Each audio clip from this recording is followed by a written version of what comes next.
Selamat jumpa lagi dengan saya Rosa Daras di akun Bung Karno The Other Stories. Sudah cukup banyak cukup banyak saya katakan cerita-cerita tentang Soekarno dari berbagai dimensi. Semua saya tulis dalam buku atau mulai dari blog dan mulai dibukukan dalam buku Total Bung Karno, yang semuanya sisi human interest dari seorang Soekarno. Nah, kali ini pun saya ingin berbagi cerita. Jadi sekali lagi, sahabat Soekarnois, ingat-ingatlah, jika menonton konten ini harus dengan pikiran yang terbuka, hati yang terbuka, tidak harus menerima semuanya, tetapi juga tidak harus menolak semuanya. Sebab selalu saya katakan bahwa kebenaran sebuah sejarah itu waktu yang akan menjawab. Artinya bahwa kebenaran itu akan mengalir, menemukan jalannya sendiri. Tidak perlu kita rekayasa. Nah, sehingga saya sering berkomentar atas beberapa yang mengomentari tulisan-tulisan saya sebagai tulisan yang kadang-kadang mungkin dinilai agak nyeleneh. Pandangan seperti itu barangkali ketika kita memandang sosok Soekarno dari sisi yang sangat serius sebagai tokoh politik dengan pemikiran-pemikiran globalnya, dengan pemikiran-pemikiran politik yang kelas dunia. Bahkan dia diakui sebagai pahlawan Islam Asia Afrika dan banyak sekali predikat lain. Dia presiden yang sangat menonjol pada zamannya, dan Indonesia pernah sangat bangga memiliki presiden seorang Soekarno. Dan yang saya mau share di sini adalah tentang spiritualitas seorang Soekarno. Gampangnya begini, Soekarno pada satu masa dikenal sebagai seseorang yang sangat menggandrungi Islam, agama yang dianut. Bahkan digambarkan dalam masa-masa pembuangan di ND, dia melakukan korespondensi dengan A. Hasan, tokoh Persis yang ada di Bandung, dan itu sudah terbit dalam buku yang berjudul Surat-Surat Islam dari ND. Kemudian juga kita mengenal ada buku yang ditulis oleh Solihin Salam tahun 1964 yang berjudul Bung Karno dan Kehidupan Berpikir dalam Islam. Artinya kajian-kajian tentang Soekarno dan Islam itu bukan sedikit, cukup banyak literatur dan referensi yang bisa kita pelajari dari pemahaman itu. Bahkan barangkali kalau saja Soekarno tidak ditakdirkan sebagai presiden, tetapi ditakdirkan sebagai seorang ustadz atau seorang dai atau seorang ulama, mungkin dia termasuk ulama besar, dan bukan tidak mungkin dia bisa melahirkan satu mazhab, anggap saja mungkin mazhab Soekarnoiyah atau apalah semacam itulah. Karena memang pemikiran dia tentang Islam banyak mendobrak, sehingga kalau Anda googling ya, ketik saja judul atau kalimat Islam Sontoloyo. Ini salah satu pemikiran Soekarno yang sangat fenomenal pada zamannya. Kemudian pada saat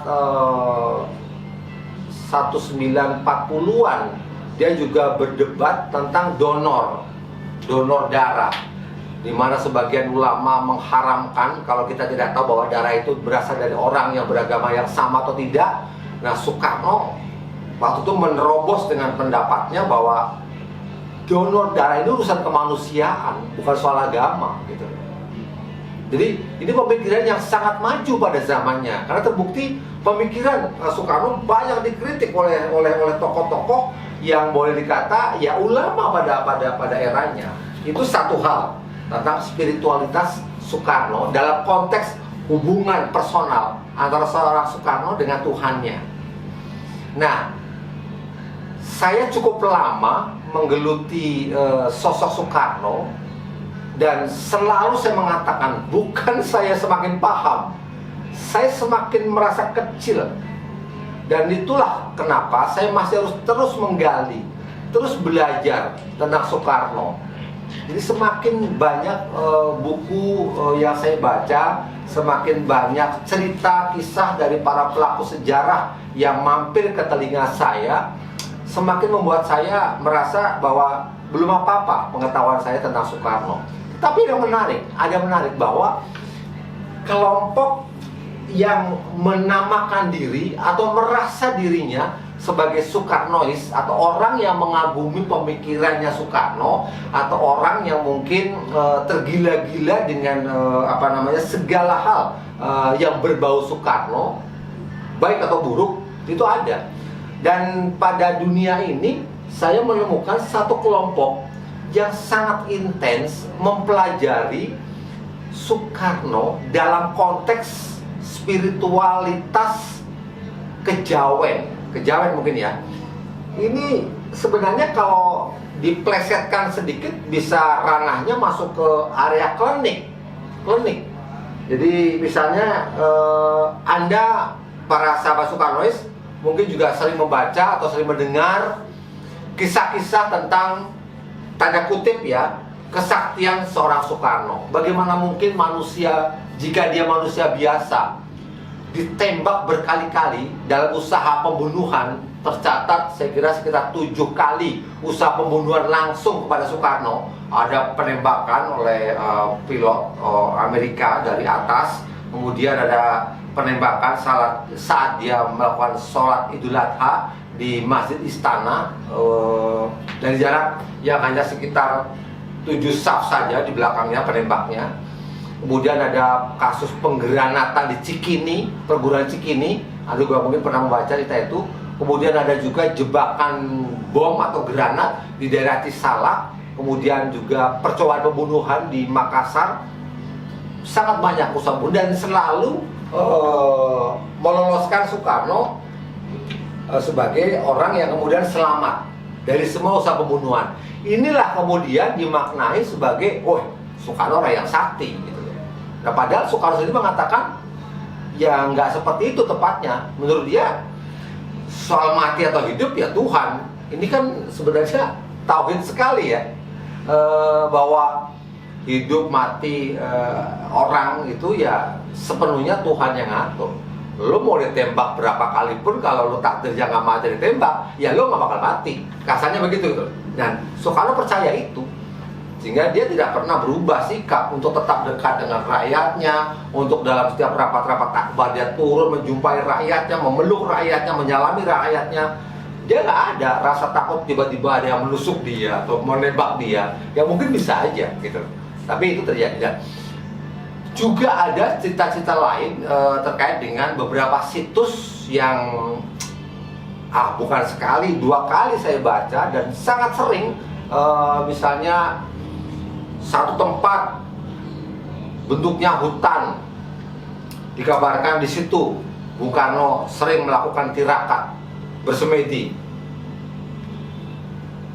di sebuah danau Kelimutu ada tiga warna, dan di salah satu danau yang cukup jauh, jadi ada 2 danau berdekatan, satu agak cukup jauh dari 2 danau itu, dan di danau yang cukup jauh dari 2 ini warnanya lebih pekat, dan dipercaya ada satu ceruk di kedalaman sekian, di mana disitulah Soekarno pada periode 1934 sampai 1938 dibuang di ND, dan dia acap kali melakukan semedi di lubang itu. Itu kepercayaan orang-orang sana, dan sudah menjadi cerita yang turun temurun. Bahkan kalau Anda ke Kelimutu saat ini juga kemungkinan besar akan masih mendapati cerita yang seperti itu. Kemudian ada beberapa sendang, ada istilahnya sungai tempur. Tempur Anda tahu? Jadi kalau ada 2 anak sungai bertemu menjadi satu, nah di situ ujung itu pertemuan 2 sungai itu disebut tempur.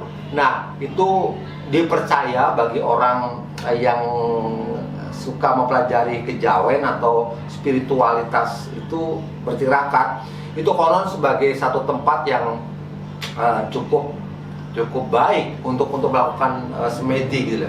Dan Soekarno digambarkan sering melakukan itu, dan saya kira ini beberapa hal menurut saya berkembang di tengah masyarakat. Jadi di satu sisi orang tidak meragukan kadar spiritualitas keislaman seorang Bung Karno. Jadi saya kira baru Soekarno, seorang presiden yang mendapat gelar pahlawan Islam Asia Afrika. Pahlawan Islam loh. Itu pengakuan negara-negara Asia Afrika. Jadi kemudian pemikiran dia tentang Islam sudah saya ceritakan tadi, begitu mendalam. Dan kemudian kalau ditambah dengan orang yang lebih suka ke spiritualitas quote-unquote klinik tadi, ada yang lebih suka membicarakan pada saat kunjungan Soekarno ke Amerika Serikat tahun 56 bertemu Presiden Eisenhower, tongkat komandonya tertinggal di salah satu ruang. Jadi Soekarno pindah ke ruang lain, tongkatnya tertinggal. Itu ajudan Eisenhower nggak bisa mengangkat tongkat itu. Dan dia baru terangkat setelah Soekarno meminta ajudannya Sugandi untuk mengangkat tongkat itu, dan dia diangkat biasa aja di sana Soekarno. Itu jadi cerita turun temurun. Kemudian kopiah Soekarno itu juga ada yang memaknai memiliki satu kekuatan magis. Jadi dia laksana tahta bagi seorang raja. Lantas juga ada menyoal cincin. Cincin ini kalau udah dipakai Soekarno, dia menyukai wanita siapapun akan terpikat kepadanya. Saya tidak dalam konteks untuk membenarkan dan menyalahkan siapa saya, sehingga saya harus menjudge kehidupan spiritual Soekarno. Soekarno ya Soekarno, dia lekat dengan ajaran yang bisa kita petik bersama-sama. Dan sebagai manusia, dia tidaklah sempurna. Tinggal kita sebagai anak bangsa wajib untuk mengikuti atau mencontoh, paling tidak menjadikan hal-hal positif dari seorang Soekarno sebagai inspirasi buat kita semua. Setuju sama Soekarnois? Oke. Itu dulu pembahasan tentang spiritualitas Soekarno pada episode ini. Dan saya akan tetap sharing tentang cerita-cerita human interest Soekarno di channel Bung Karno The Other Stories. Sekian, terima kasih. Salam.